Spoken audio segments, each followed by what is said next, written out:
Vous regardez Zaatan avec National Tourism Development. National Tourism Development pour un tourisme durable en croissance. Découvrez la beauté de Madagascar avec le professionnel Madabest Diego Suarez. Rendons votre voyage agréable.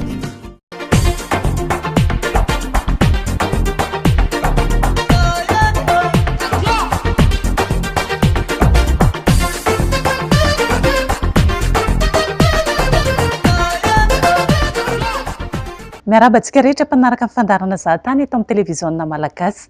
Ny famitinana ny lanonana falorana tamin'ny fomba ofisialy ny mari-pahatsiarovana ny trophée sy loka ho an'ireo guide mpandray anjara tamin'ilay fifananana concours meilleur guide de Go no entina amintsika tao anatin'ny fandarana androany. Ny lanonana moa dia nitanterahana tany amin'ny hôtel de la Poste tany Diego ny 10 volana aogositra fa noho ny fandamina-potoana satria tsy maintsy nanaraka ny voyage lauréat tany Tuiliara ny ekipa fandarana Zahatany dia androany izy vao afaka hoentina amintsika tao anatin'ny fandarana. Toy ny lanonam-panjakana ity lanonana fanolorana trophée ity noho ny fanekeny ireo minisitra telo mirahalahy natrika izany dia ny ministry ny serasera sy ny fifandraisana amin'ny androm-panjakana Andriamatoa Rina Andriamandavisety, ny ministry ny fitaterana sy ny famantarana ny toetrandro Beboary Misaralava ary ny ministry ny asa vaventy sy ny foto-drafitr'asa Ulrika Andriatina.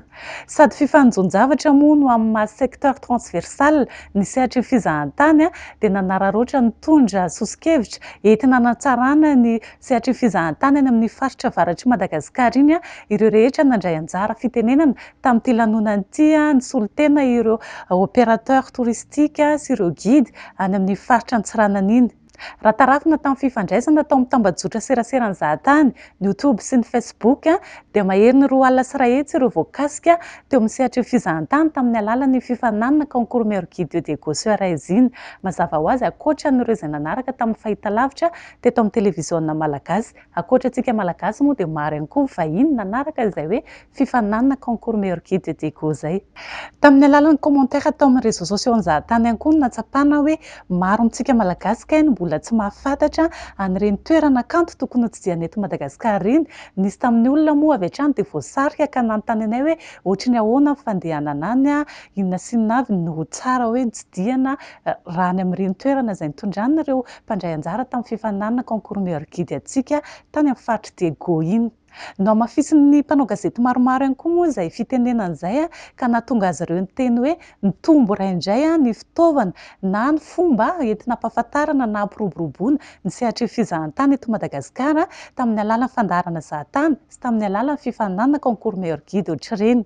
Fa ankoatra ny famitinana ny lanonana tany Diego dia ho arahantsika tao anaty fandarana ihany koa androany ny fandraisana lauréat eto Antananarivo mialohan'ny hidinany tany Tuiliara. Nisy ihany koa moa fandraisana miavaka izay nataon'ny guide ny Tuiliara ny laurier. Magnano mbola tsara antsika jiaby izay magnaraka eto ary magnano mbola tsara antsika jiaby any an-tokantrano izay mijery ny TVM magnaraka ny émission Zahatany. Tamin'ny fanomanana maloka somary sarosarotra izy hoe karakory marina ilay tournage hoe karakory ilay concours Zahatany. Fa noho ilay izy fa nandeha zay ilay tournage hita ambiance ary hoe fagnanana hoe les motivations des guides zay ny tena important amin'ilay izy satria zay guide zay ny tena mandany fotoagna maro indrindra amin'ny client zay mandeha partout ke fahala satria hatrizay mbola tsara nandeha tamin'ny télé maloha ya satria anisan'ny publicationay guide les participants agnatin'ny concours meilleur guide de Diego le izy satria maro ny agence any mizaha zay hoe azao guide mba mety vantagnanay ka fa mandeha magnavaratra Christophe ty dia misaotra tompo fa tena mahafinaritra le ary tena mampamisy motivation. Sy ankony teo amin'ny asanao ve izay resaka hoe fandraisanao anjara tamin'ilay fifananana? Ia, tena misy akony mihitsy le izy satria maro be ny agence mbola tsy nahay tour opérateur zay mbola tsy nahay ny tena hoe misy guide Christophe bia avaratra any dia noho nahita le émission Zahatany dia maiavy mikaiky hoe afaka mitondra olona avy ianao afaka mitondra olona avy ianao dia araka le programme fandahatra ihany zay nangano tolasika an'ilay olo fa tena misy fiantraikany be tamin'ny asako indrindra izy ty. izay ihany koa moa tanjon'ny fandarana zahatany tamin'ny fikarakarana tsy fifaninana tsy hoe tena hoe valorisation an'izay métier de guide zay dia izy zay ndraisan'i Christophe zay hoe tena nisako ny teo amin'ny asany izy soratsy Christophe. Fikambanany guide touristique efatra no nisoloan'ny fifaninana tena nandritra ny fifaninanana meilleur guide de Diego no karakarain'ny fandarana zahatany. Marcus avy amin'ny association des guides de la montagne d'Ambre Diego Suarez na AGEMA voafidy teo amin'ny larana faha efatra.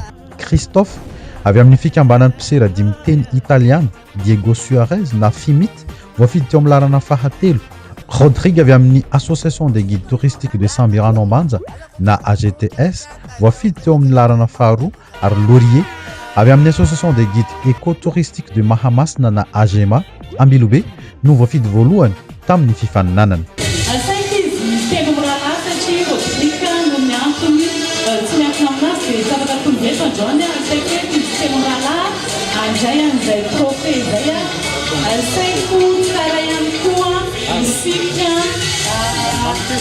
Tokona ndraikitra izay efa nijoro teo ihany mbola asaina hijoro mpandroa hanolotra ireto trophée reto. Arahantsika mitehaka angamba nisy telo azo lazaina hoe samy mpandresy tao anatin'ity fifaninana ity. Iagavy koa raha matotale régional ny ministèran'ny fizahantany hanolotra ny trophée amin'ny larana fahaefatra. Atolotra ny Marcus zany izay trophée avy amin'ny mpikarakara dia ny fandarana zahatany sy ny office party ny fizahantany izy Diego. Asaiko indray dia matoa ministry ny transport hanolotra ny fahatelo. Christophe.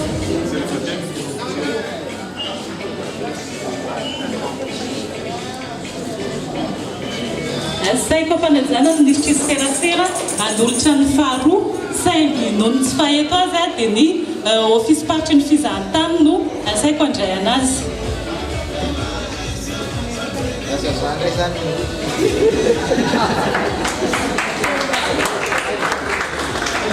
Asaiko ampanajana andriamatoa ministry ny travaux publics sy ny infrastructure hanolotra ny trophée ho an'ny voalohany ho an'ny Laurier.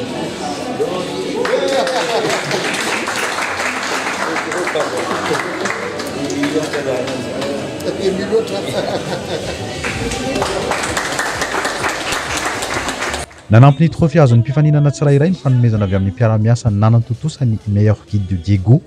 Finday sy t-shirt avy amin'ny orinasa Telma eto Antsiranana ho an'ny larana faha efatra. Finday avy amin'ny tour opérateur Madabest eto Antsiranana ho an'ny larana faha telo. Finday avy amin'ny orinasa Orange Madagascar eto Antsiranana ny faharoa miampy casquette sy goodies ary porte-clés ho an'izy efatra amin'ny rahalahy. Loka ho an'ny voalohany araka ny efa nambarako teo dia loka avy amin'ny office party ny fizahantany sy ny zahatany sy ny mpiara-miasa rehetra tato anaty fikarakarana ny hetsika concours meilleur guide de Diego ty. Takiny tamin'ny eritaona dia mahazo loka goavana ny voalohany voyage tout compris amina toeram-pizahantany raha eto Madagasikara.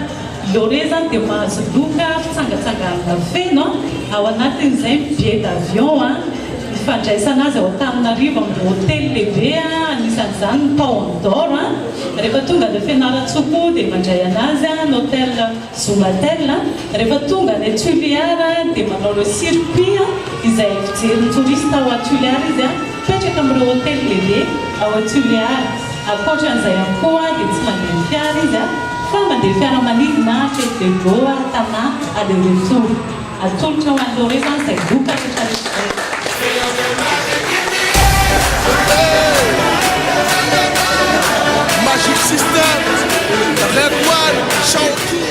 Nanolotra lela vola iray tapitrisary aro azy efatra amin'ny rahalana indray anjara ny ministry ny asa vaventy sy fotodrafitrasa Andriatina Idric amin'ny maha-ministra pia azy ny faritra Diana. Voalohany teny angamba dia misotra ny reto namana membre gouvernement nanaiky mijoro miaraka amin'ny tenanay an'le voninahitra an'izao lanonany dehibe ho an'ny faritra Diana. Lanonany dehibe ihany koa ho anareo guide satria anareo no azo lazaina hoe anisan'ny mpisehatra polyvalent. Mety dokotera io indraindray, ao ny fahaizana miteny fiteny vahiny maro isan-karazany, ao ny fahaizan'ny tantara sy ny géographie sy ny isan-karazany na ny resaka kolotsaina azy tadidiko tsara fony mbola ministra ny fizahantany tenanay nisy olana tao amin'ny parc d'Ample nisy a vahiny amerikanina very tsy hita satria nisy a guide avy any amin'ny toerakafa no mitondra ny vahiny de tonga tao a mety nisy fombafomba maro samihafa ny mety tsy fatany a de tsy zany oentina ilazana fa zava-dehibe loatra miasa nyzany guide zany ka dia makasitraka makatelona nareo mpikarakara n'izao fifaninanana amin'ny nareo samby guide zao satria fanomezan-danja an'izay asanareo eto mo ialako tsiny fa tokony ministra ny fizahantany ny tonga teto fa noho ny antony sambihafa maro sambihafa ny andraikitra raha teo a betsaka dia ny angavy anay telona zany izy mba tonga hitondra zay teny fialantsiny zay ka dia misaotra anareo fantatra fa sahirana nareo aty avaratra indrindrandrindra amin'ny lala io moa ny tsidina makany la réunion janona fa dia manome toky fitaka fa ny ataony hitanareo eo a ny RN6 hitanareo eo a ny mety fivoarana fitsonjovan'ny fanjakana misehatra zay iasanareo eto angamba dia tisotra manokana any Limana Élysée madame Vololona satria mpiara-masany tenanay reo a fantatro fa na dia tsisy azany vola fa ny fony zareo manao an'ity émission ty a dia mampitehidery enganeka ny tanora rehetrarehetra anan'izay finiavana na dia miainga amintsisy a fa mamorona zao émission hitany rehetrarehetra manerana Madagasikara ary mampaniry mihitsy indraindray hoe maheno hoe ahoana zany ale de baobab zany rehefa mahita mizahantany dia ohatrany voasarika ho azy a dia hijery a reny toerana mahafinaritra eto Madagasikara zay ka misaotra anareo mianada. Nandritra ny fandraisam-pitenenan'ny talepahatry ny fizahantany ety Diana no nahafantarana fa ny tombo 4 ny sidina iraisam-pirenena tonga ho Nosy-Be, sidina mampitoy ny Addis Abeba sy Nosy-Be, Varsovie Nosy-Be no aingany indrindra ny atomboka tamin'ity taona ity. Fampiakarana ny isan'ny mpizahatany ho tonga eto amintsika no antony io ka miray lalana amin'izany ny kalitaon'ny asan'ny guide touristique 500 ny nahazo fiofanana matianina taty amin'ny faritry Diana. Guide touristique, c'est un ambassadeur. Marisa Tsimar.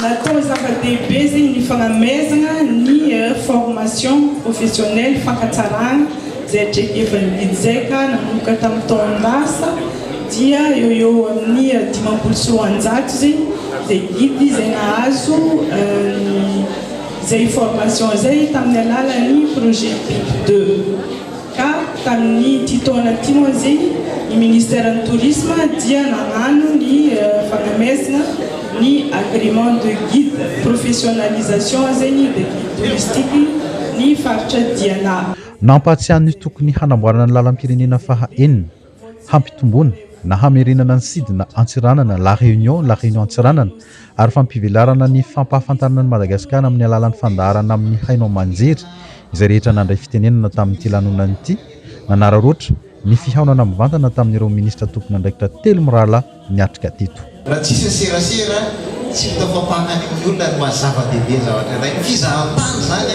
dia anareo ao amin'ny serasera ary anisan'ny zavatra ianarany ato amin'ny ofisy-paritra manao promotion ny serasera noho zany fifaliana voninahitra ny fankasitrahana tompoko nareo zay ao amin'ny ministera ny serasera no ahafahany miara-miasa ohatra zao tena raharotona satria tena zava-dehibe ny fahafantaran'ny tsirairay amin'ny Diego sy ny manodidina azy. Noho zany maneho fankasitrahana ary maniry mba hitarana zany fiara-miasa zany hatrany amin'ny lafiny tsy eto nasionaly any fa any amin'ny internasionaly satria any no tena mila isan'ny tena tanjona amin'ny fizahantany. Enikajy imboninahitra eto noho ny fanatrehanareo an'izao satria ometsika lanja manokana ireo mpiserady ireo ary noho ny fisinareo noho ny fanatrehanareo ary noho ny fandraisanareo andraikitra dia tena mahafinaritra izao fotoana izao manandanja ary tsy ho adino satria hotsarovany tantara manokana adiadiago zany hoe mpiserady naneo tsy tanganasany ary misy an'ireo tompona ndraiky mpanjakana zay naneo voninahitra sy nanohana izany ka dia tena mankasitraka.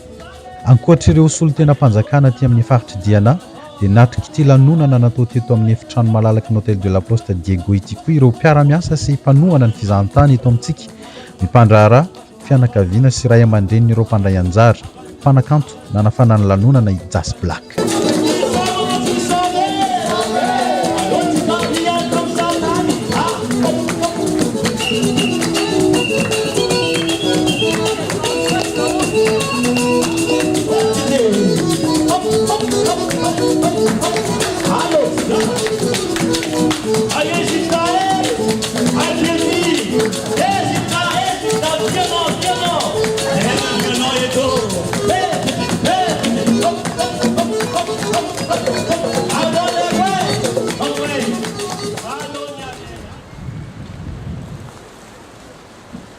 Alarobia 10 Aogositra amin'ny 1 ora sy sasany sirana mpiara-manidy ny Vato tonga teto Antananarivo i Laurier ary nampandrosoiny ekipany zahatany tato amin'ny hôtel manana kintana 10 complexe hôtelier Paon d'Or Antanety be Ivato tsy lavitra ny sirana mpiara-manidiny.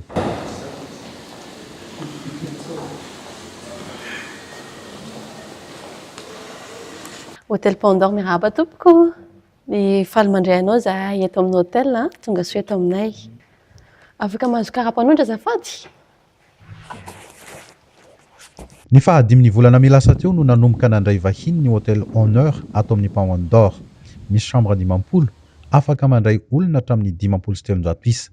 Ny vahiny mandeha irery na olon-droa ireny no mifanandrify tsara amin'ny fiantranoana ato. Ny villa 410 efa nisy tato amin'ny Paon d'Or hatramin'izay indray dia mety kokoa ho an'olona amin'ny andiany na en groupe na ampianakaviana. Manomboka amin'ny $80 ny fanjifanany chambre ato amin'ny hôtel Honneur, $700 ny villa Paon d'Or afaka manofa raha haharitratra ny fotoana ilana azy. Chambre 504 misy anao any amin'ny 4e étage. Ya, tonga soa tompoko. Ato amin'ny hôtel Erin restaurant dia afaka makina anao rehefa hisakafo dia hiakatra amin'ny ascenseur-tsika andeha amin'ny 4e étage. Ato koa misy ato ny salle de spa ato akaikintsika ato misokatra isika hatramin'ny 6 alina manomboka amin'ny 6 maraina ka hatramin'ny 6 alina afaka mandeha anao raha ohatra hoe hanalava zanana kely. Dia misy ihany koa ny activité atsika toy ny piscine, billard, ping-pong dia afaka mandeha any ianao salle de fitness zany ry amin'ny villa iry avelany iry iny tompoko. Dia ny piscine any akaikin'ny restaurant. Ya.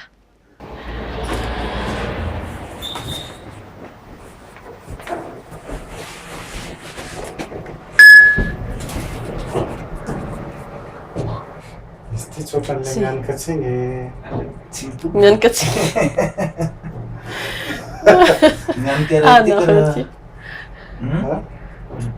otrany mananaka roplanina mitovy amin'ny tira ity.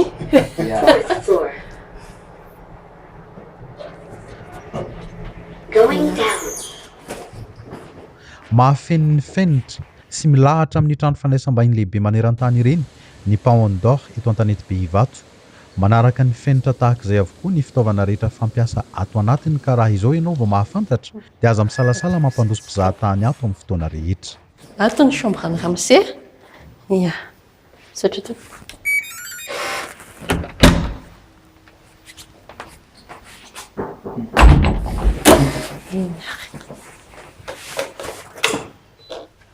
Ato ny douche-tsika.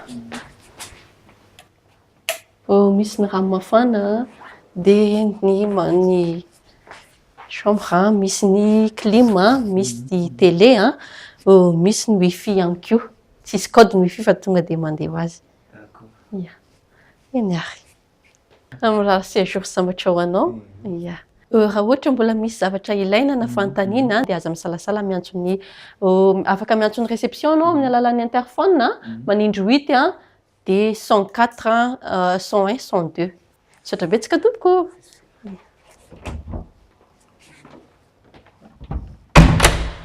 Milamina ny toerana, azo antoka ny fandriam-pahalemana, azo itokisana ny mpiara-miasa. Raha fangina no tena tadiavina, mahafeno izay ny tontolo manodidina eto amin'ny Paon d'Or.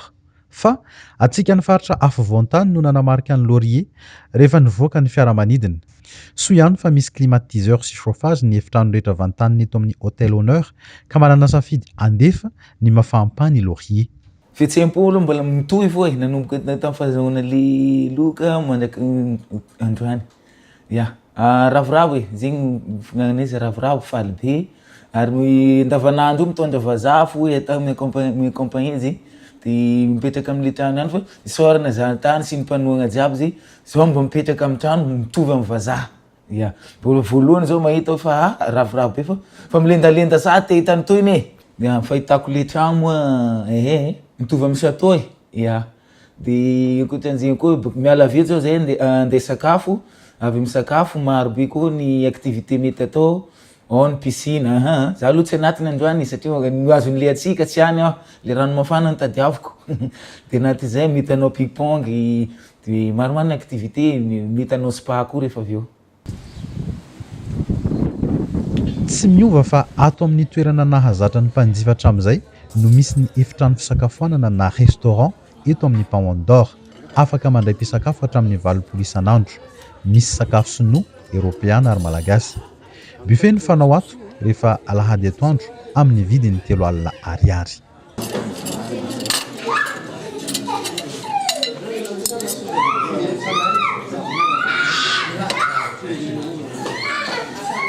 Karazana sakafo ato amin'ny Paon d'Or.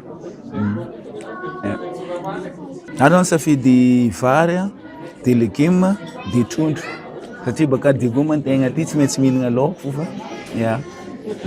zay mampiavaka vary zany misy tila ranomasina tila mihinana laoko fo. Za zao fihinanana laoko ty zao matadidy ana mer de mérode ny ekipa jiaby raha mijery zao hoe le laoko tsika zegny mbola avy hita zihatra aty Antananarivo mbola hitantsika laoko. Raha ampina filomanosana ny fitsangatsanganana mahazatra anao 5,000 ariary ny saran'ny piscine eto amin'ny Paon d'Or. Ny dimandroso sy miverin'ny Laurier tany Toliary nandalo teto Antananarivo no niantrano tato amin'ny Paon d'Or. Fa tsara ny afantarantsika rehetra fa ankoatry ny fandraisam-bahiny sy sakafo miaraka amin'ny aktivité efa voalaza teo ireny dia afaka mampiatrano fivoriana fiofanana atrikasa fandraisana fetim-pianakaviana toy ny fanambadiana ny Hôtel Paon d'Or eto Antanety be Ivato no ato misy efitrano malalaka afaka mandray olona hatramin'ny 700 isa. Ho an'ny agence de voyage tour opérateur na mpizahatany en groupe dia misy fihenam-bidy mirary natokana ho azy ireny na eto amin'ny Hôtel Honneur na Eurovilla Paon d'Or.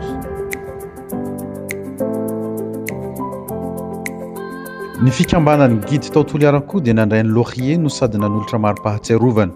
Fanomezana avy amin'ny Toliara tsy miroro guide and translators associations fotoana na atsapana fa nampitohy sy mihamampitombo ny firaisan-kinao amin'ny samy guide touristique ny fifaninanana meilleur guide. Fiaonana samy tsy nisy nanam-po na i Laurier na ny ekipany zahatany. Toketo moa zany ny association de guide tsy miroro Toliara faly mandray ny meilleur guide ny Teko izay tena hitanay tokoa moa fa nafinaritra zavatra natao tao amin'ny TVM.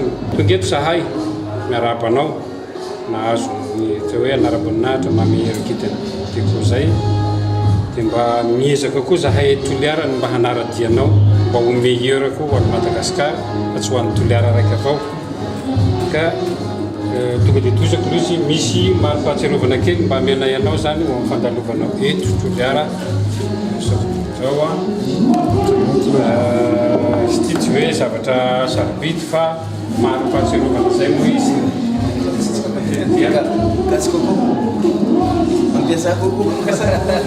Igny anie dia mba iroborobo ty resaka fizahan-tany ty dia mba ho asa atao hoe mahavelona ho antsika ampitaridalana rehetrarehetra zay ngamba ny kelikely atao. Matsiaro tegna tsy very baka mitendry ny avaritra na avy mitendry farany atsimo ohatra mahélize na mafatoky zegny tagnatin'ny fiarahagna zay dia mbala eo koa nareo zegny ny voninahitra zegny faly dia tsy moa misaotra merci zay baka avaratra misaotra betsaka mbola nahazo cadeau koa zay hoe mariky dia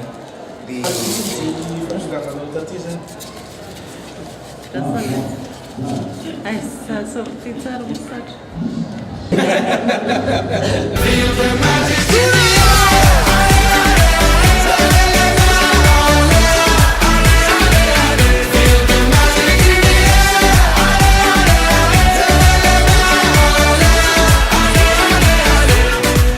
Hoarantsika manomboka izao atao anatin'ny fandarana zahatany ny fitsidiana rehetra izay natao Loré tany Toliara izay hanomezako anao fotoana sahady ho amin'ny herin'ny an'ito izao indray miaraka amin'ny fandarana vaovao.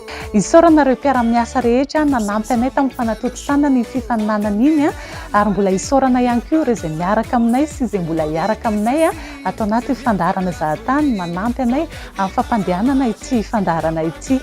Tolorana fisaorana amin'izany no ofisy faritry ny fizahantany an'i Diego Suarez sy an'i Toliara, ny Association des tours opérateurs professionnels de Madagascar, NANTOP, ny Jama Cocktail Café numéro 2 Tamatave, ny National Tourism Development, ny mpiara-miasa rehetra eto amin'ny televiziona malagasy ary indrindrindrindra ireo guide izay tsy misaraka aminay singanina manokana amin'izany ireo guide izay mivondrona ao amin'ny Association des guides Toliara Tsinoro Translators, izy ireo moa izay manaiky andika amin'ny teny vahiny, ny teny anglisy. Ny fandarana zahatany manomboka izao ho anareo izay mpijery ao amin'ny réseaux sociaux dia ny YouTube sy ny Facebook. Tsy adino ihany koa misaotra ny Aniko Beauté mpanao tarehy sy ny taovoloko ary ny boutique Majesty ery Ambatonakanga Papikanjo. Mametraka ny mandrapitafa ho amintsika indray. Veloma tompoko.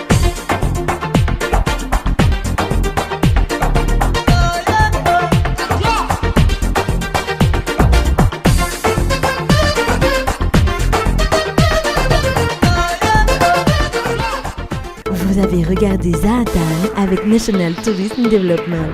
National Tourism Development pour un tourisme durable en croissance. Découvrez la beauté de Madagascar avec le professionnel Madabest Diego Suarez, Afaka Bafanarchantianao.